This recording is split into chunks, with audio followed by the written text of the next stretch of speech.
Hello, everybody. Hello, everybody. Welcome to Shaper Sessions. Goose, you cut out on the monitors there, so caught us by surprise. We're just admiring this beautiful Shaper-branded carpenter's pencil we just got in. You may have received an email, and that's why you're here today. We're talking about Studio Pro Tips. Yep. Speaking of emails, we just got a new email address, sessions@shapertools.com, and the basis for this show is going to be questions that you all have asked us. So we've gotten a lot of really great feedback so far. Normally what we do for these shows is we take your Q&A during the live show and answer at the end, but everybody who watches these on demand kind of misses out on that. So we thought we'd take some of these questions and just make that the show. Yeah. Plus a few things of our own sprinkled in there, but for the most part, this is all from you. Yeah, we've got a really cool new segment today. About halfway through the show, we're going to take a break. We've got a shop tour from a Shaper Origin owner, Kerry, in Ephraim, Utah. That's a pretty fun one. Yep. We've got the giveaways as normal. We're doing 2 Shaper Studio 1-year subscriptions. That's pretty big. And Pretty big. What else, Jake? We do have some announcements that we will do towards the end of the show. That and... As stick around. always, this is a Q&A show. We're answering questions that we already have, but I'm sure you're going to have more questions as we go through this information. So please, as always, send us those questions in the comments, and we'll answer those at the end of the show. And maybe we'll answer them in a future show, too. Exactly. And the question today at the bottom of your screens is... The question today at the bottom of your screens to enter the giveaway is, what feature do you want us to add to Studio next? And that might be a little hint as to what our announcement later is going to be. Might be. Just remember, folks, Studio, like Origin, is an ever-growing thing. So that's what we're all here for, is feedback and improvement. Absolutely. And let's talk about this wonderful, wonderful thing called Studio. Yeah, so let's dive into some questions. We're going to take turns reading questions from our email. I think, Jake, you've got the first one. I do. How do I design a large mortise and tenon so that I don't accidentally cut into my tenon? Okay. This is so say we're trying to create a tenon on tool or something. You want to create like a larger pocket. It doesn't allow you to to exclude your tenon shape from your pocket shape. Yeah. That is where Studio comes in. So let's take a look at that design. I have Studio pulled up here on my laptop, and we're going to look at just a basic mortise and tenon file here. So Goose, let's cut to the screen. We've got a mortise and tenon here. You can see on the inside here, that's the tenon. Could be a mortise when it's an inside cut. Here is, this is going to be your first pro tip, actually, of the day. This is a guide line that represents the dimensions of our stock. And then this is our overall cut boundary for this pocket, because we want to be able to clear out not just all of this material over here, but we also want to be able to go all the way over these corners with our round router bit. And now this is just, I've drawn the shapes in Studio. This isn't exactly what we want, though, yet, and to illustrate what the problem is here, I want to hand it over to Jake to show that off on the tool. Yes. So this is our classic quick tenon file. If you hop over to my screen, there we go. The issue at hand is if we plunge and we're clearing out all this material, I actually don't know where my tenon shape is, so I have to retract and there it is. That pocket's completely obliterated the tenon. I have cut through that tenon shape.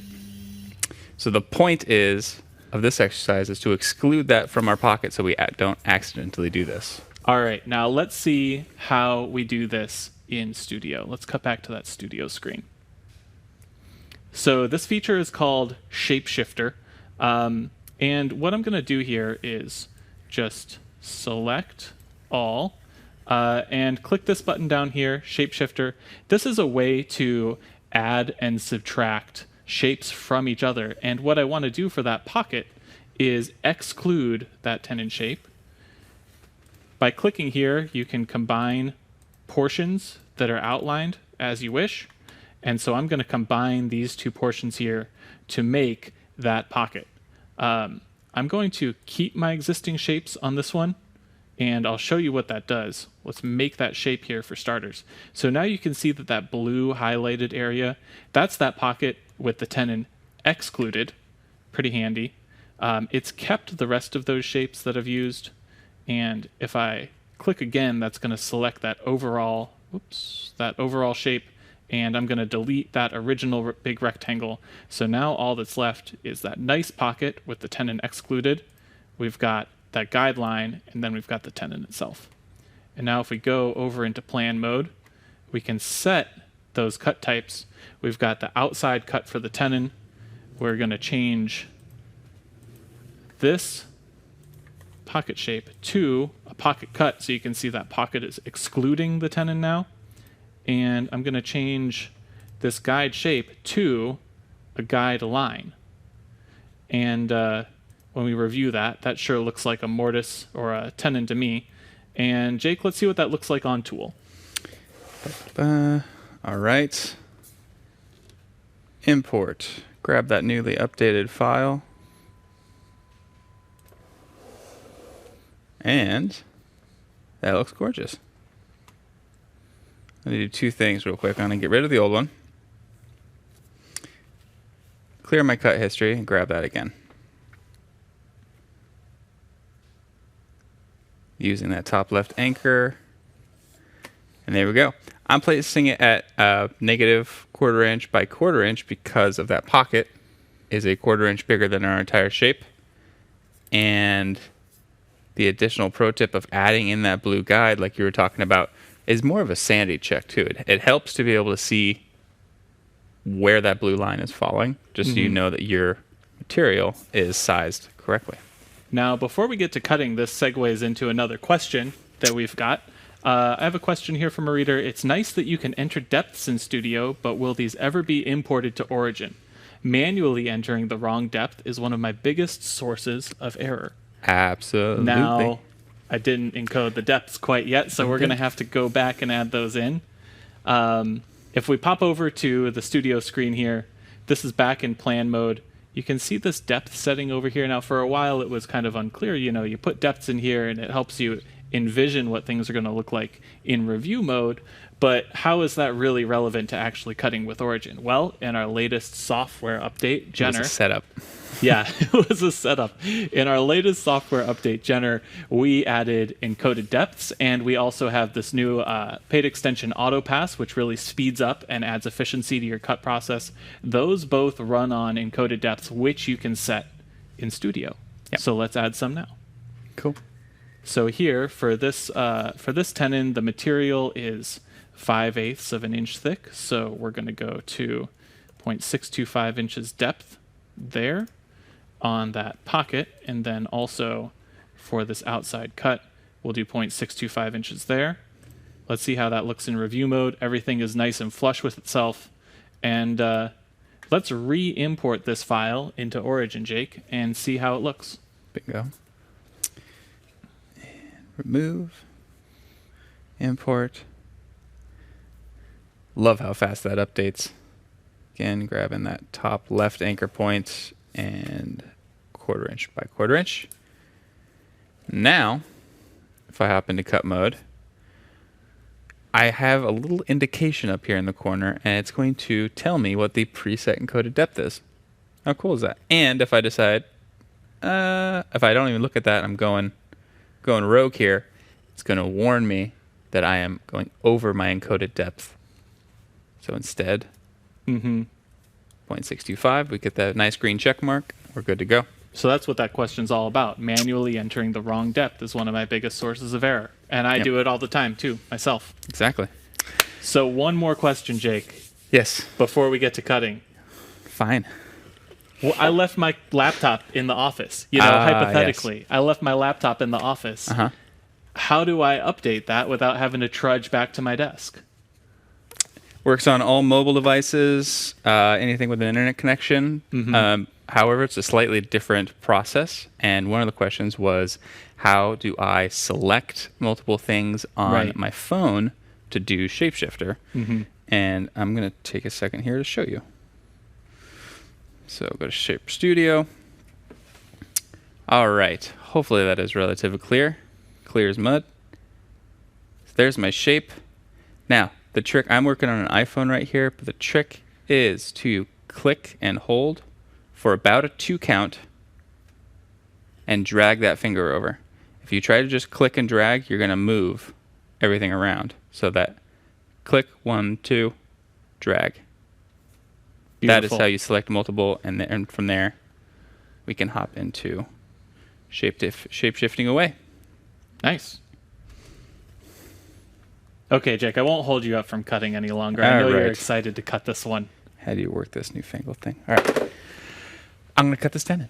Okay, great. I'm going to step off to the side here so that we can narrate without getting absolutely blown out by the noise of the router here. Safety first, of course. Safety first. Get the stool out of the way. And away we go.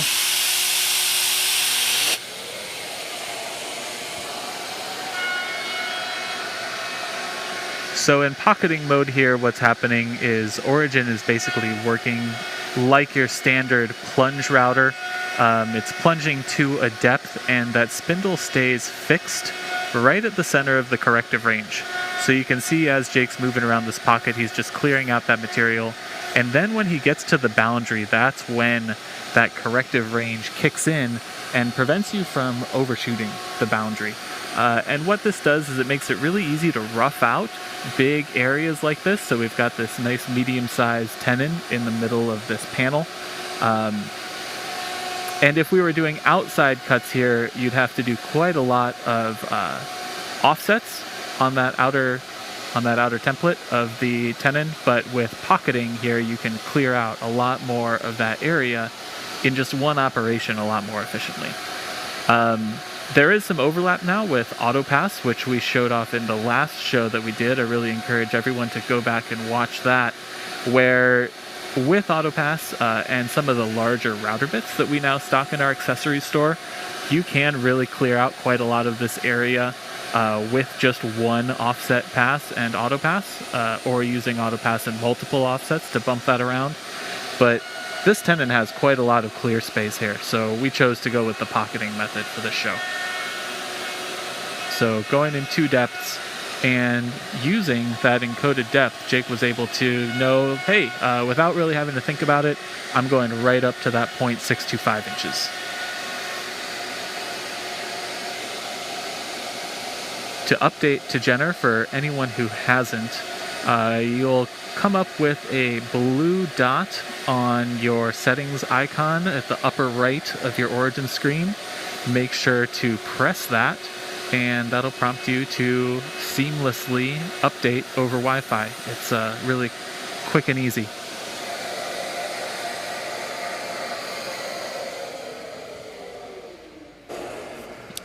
Voila. There we go. Before I pull this out, I wanted to show something. You might have noticed I was going a little willy-nilly on my direction. I wasn't so concerned with my climb cut. Mm-hmm. I've done this once or twice, and I'm doing in end grain, so things feel a lot softer. I didn't feel any jumpiness for this particular cut, but it's something to always look out for, whether you are climb cutting or conventional cutting during a pocket. But the point I wanted to point out real quick was that guideline is also helpful, because on my first plunge for that pocket, I am actually plunging on that guideline and just trying to split it in half, because that's going to give me the cleanest cut for the sake of tear out grain on my piece. So once that outer line is cut, then I can work my way in, and I'm just hogging material out. That's nice. That really tells you right where you're at. We'll save that for our next Origin Pro Tips show. I think that's a really good one. Not sure if we used that last time. There we go. Look at that. That's a good tenon. Bada bing. Okay. What do we got next? One demo down. Before we jump into more studio info, I think it's time to take a quick break for something new this year. We announced during the last show that we have a new email address, sessions@shapertools.com. And what we want you to do with that email address is, A, send us questions, which people already do. Don't abuse it. Don't abuse it. We read it. Don't put that idea in people's minds, Jake. And then 2, we would love for you to send us, a little introduction of yourself and shop tours, specifically shop tours. We want to get to know our audience, and we would love to feature your shop specifically on our show. Yeah. So we have a shop tour today. It's from Kerry in Ephraim, Utah. He was really gracious, and he was the first person to send us a shop tour, so he gets the first feature spot. Goose, let's pull that up.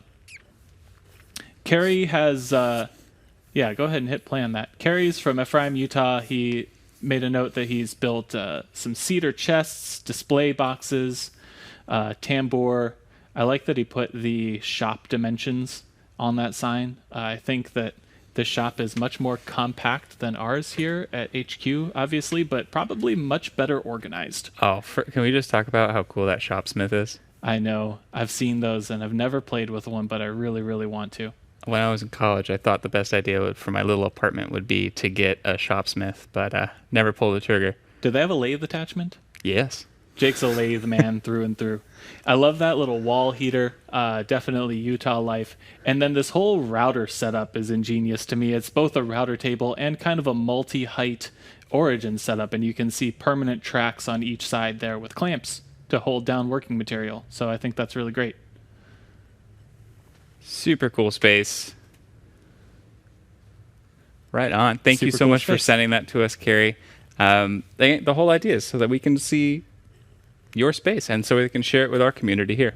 Yeah. And as thanks, and also in line with one of the new announcements that we have today, Kerry, we're going to send you something that's fresh off the presses, may look like a crayon box, but what's inside actually is a set of our latest accessory.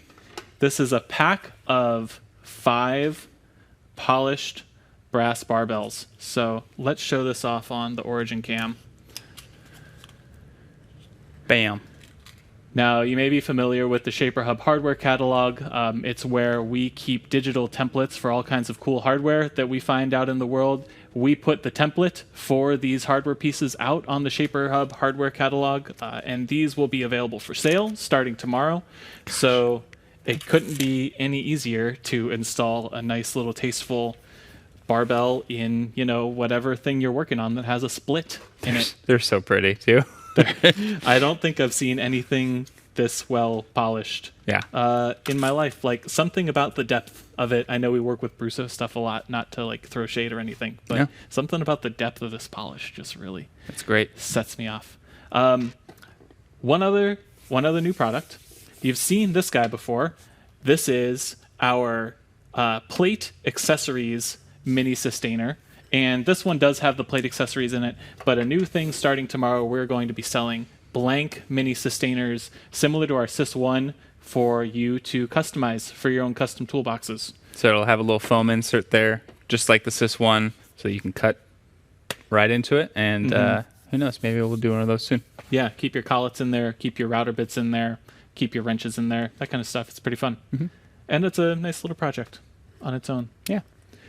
Please keep asking questions as we go through the show. We're going to do live Q&A at the end. Please answer the poll question whenever it pops up on the screen to be entered to win 2 one-year Shaper Studio subscriptions. And please send us your shop tour video at sessions@shapertools.com. And Kerry, when you get your barbells, we would love to see a photo of the first thing that you put them in there. Yes, absolutely. Whether it be a live edge table or whatever it is. We want to see it. All right. Back to the questions. Back to the questions. Russ, Yes, Jake. how do you make a right angle triangle Interesting. in session Okay. or in studio? Yeah. So I've got Studio pulled up here. Let's start a new design. We'll just leave it. Let's title this Triangle Demo. Okay, great. There we go. Now, where this question comes from is we have this Make Shape bar here. Polygon is down at the bottom, and you can select the number of sides of this polygon. It defaults to a pentagram or a pentagon, and we'll change that to a triangle. So equilateral triangle at the start, Now, how do we change this to a right triangle? Kind of tricky to figure out the width and height of that just with trigonometry, right?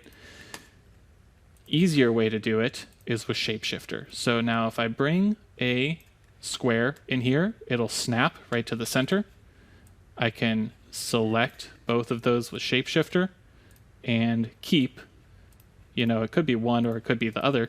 Keep one of those. And now this is an example where I'm actually not going to keep existing shapes. In the last demo we did keep the existing shapes, but in this case I only want that triangle. I don't want anything else left over. So I'm going to leave that turned off and I'm going to make a shape. And now since that's an equilateral triangle, this is a 30, 60, 90 triangle, which is very, very common, right? But what if we wanted to make a 45, 45, 90 triangle, right? So if we go back to the screen here, we can undo all of that. There we go. Let's start with a triangle again. Okay.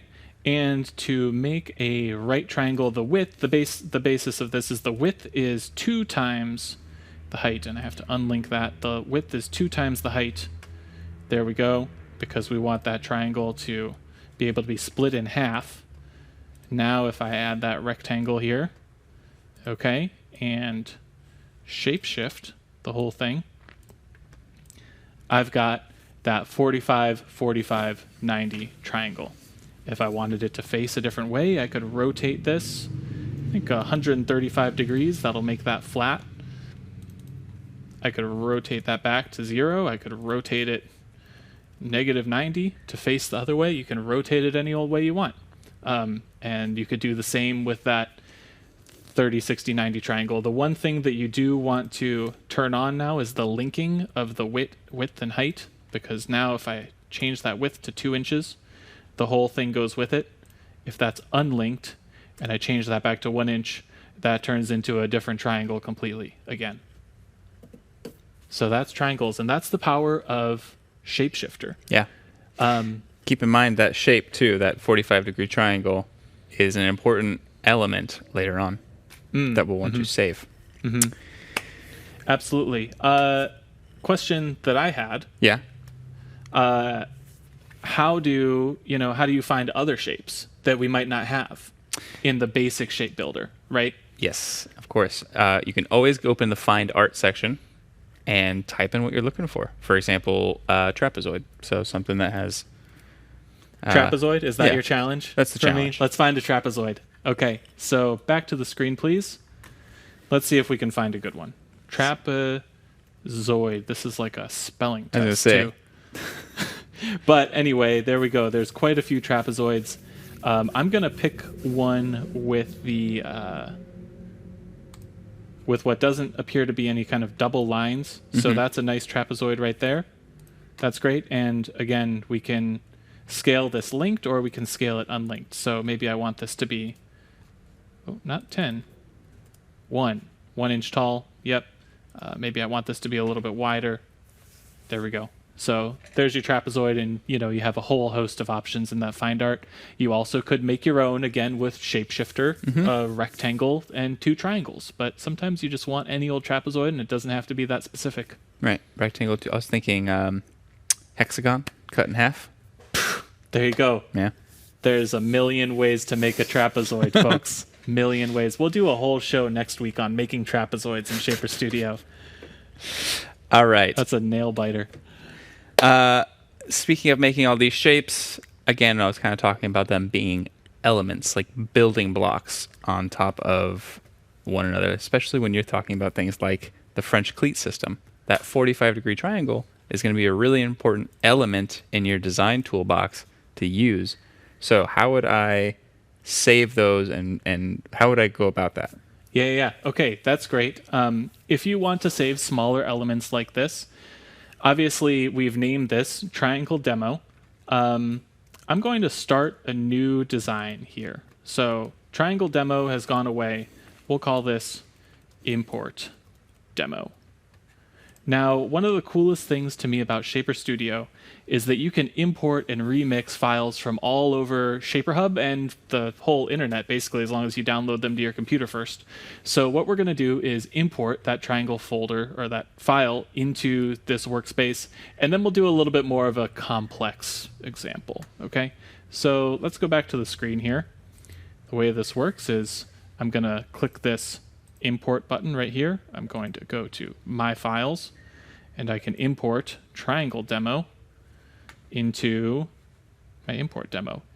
This is only one shape, so it doesn't really matter whether you place it all together or exploded, but if we place that, that file is now in this demo.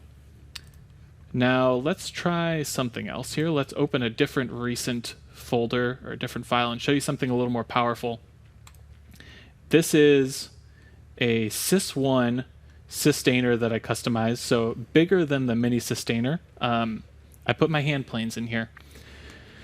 And what I want to do is replace the pocket for this chisel plane with maybe, let's say, a pocket for a 4mm Allen wrench that I use to adjust some of the other features on the planes.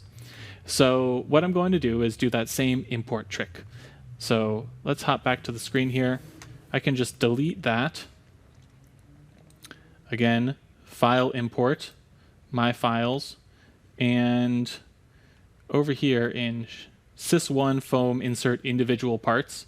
This is a project that someone put together on ShaperHub. I think maybe even Sam at Shaper Tools here did this. These are all kinds of cool SVG files that help you build out your own custom Sys1. And I want to use the Allen wrench foam insert. This is exactly what I want. This is 2 different shapes and some text, so I actually want to place this all together as one object rather than 9 separate objects. So I'm going to place that all together so it moves with itself. And I'm going to move this into place. And this requires just bumping some things around a little bit. I'm going to move that hammer. I'm going to select all 3 of these shapes by hitting Shift and move them together. And since that's all imported together, I can bump that Allen wrench over all together just by hitting the arrow keys. Yeah, quick hotkey, hot tip.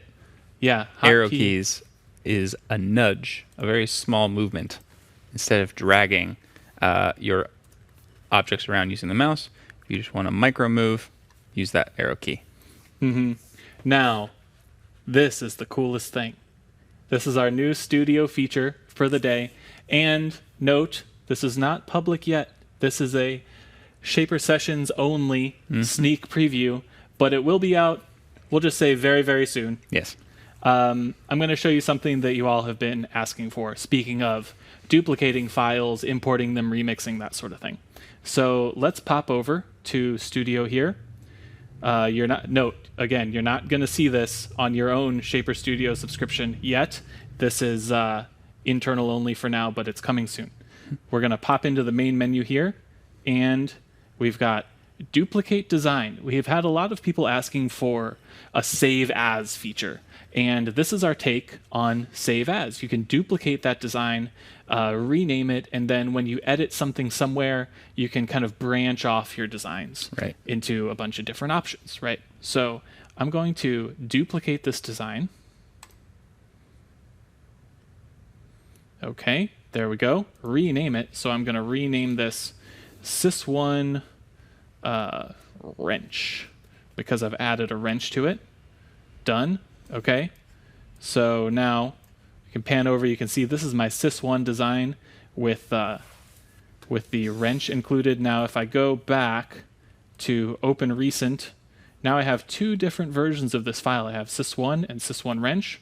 I can go back to Sys1, and now I'm going to just undo for a while here. We've got unlimited undos, not literally unlimited, but it's like 100 or so. It's quite a lot. Anyway, I just undid back to where I started with this chisel plane.